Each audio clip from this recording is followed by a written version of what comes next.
L'apôtre parle de la promesse faite à Abraham dans Genèse 22, 18. Toutes les nations de la terre seront bénies en ta postérité.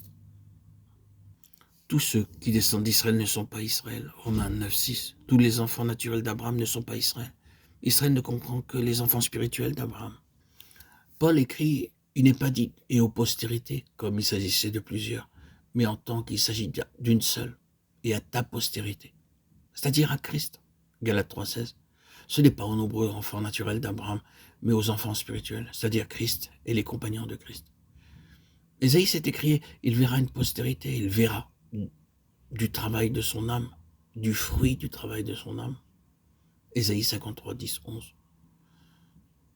Et cette Jérusalem est la postérité spirituelle d'Abraham, qui est Christ et ses enfants nés de nouveau. La lettre aux Galates nous enseigne que les autres ont disparu. Les autres enfants d'Abraham eux-mêmes sont maintenant mis de côté et Dieu ne reconnaît plus que ses enfants spirituels.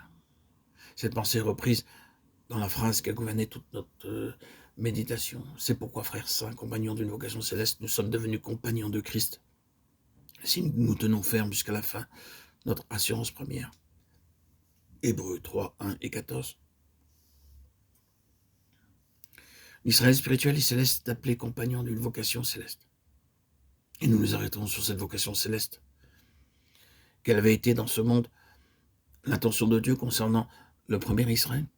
C'était qu'il apporte la lumière et la vie aux nations. C'était sa vocation divine, que les nations reçoivent la vie par sa lumière, qu'il soit le canal de la vie et de la lumière divine pour les nations de ce monde. Nous pourrions citer bien des passages dans l'Ancien Testament pour montrer cela, mais nous ne prendrons qu'une seule illustration. Remarquons que tous les fils étaient alors concentrés sur un seul fils. Naturellement, lorsque nous parlons d'Israël, maintenant nous pensons à Jacob. Ce fils était Joseph. Sans lui, toute la nation aurait péri, et non seulement les fils et les familles de Jacob, mais toute l'Égypte aussi. En un sens, tous auraient péri. Les voies étranges et souveraines de Dieu à l'égard de Joseph l'amenèrent par la mort et la résurrection au trône. Ensuite, ses frères descendirent en Égypte, et il se fit connaître à eux. Ils se courbèrent devant lui, dans une haute honte profonde, s'humilièrent et cherchèrent à s'excuser. Ils étaient de pauvres hommes malheureux et misérables. Mais que dit Joseph?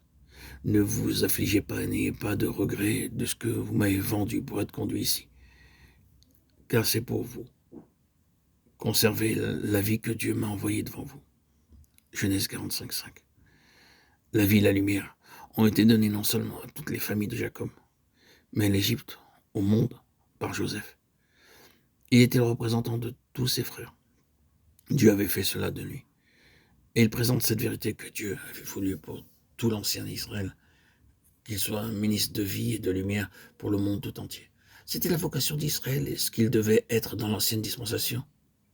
Les Israélites étaient ici-bas, dans la volonté de Dieu, juste au cœur des nations, dans une position d'ascendance, afin d'apporter la vie et la lumière aux nations. La postérité d'Abraham était destinée à ce ministère, mais elle fut infidèle à Dieu, et au lieu d'accomplir sa vocation, elle l'a contredit. Ne nous arrêtons pas sur l'infidélité du peuple, c'est une histoire sombre et terrible.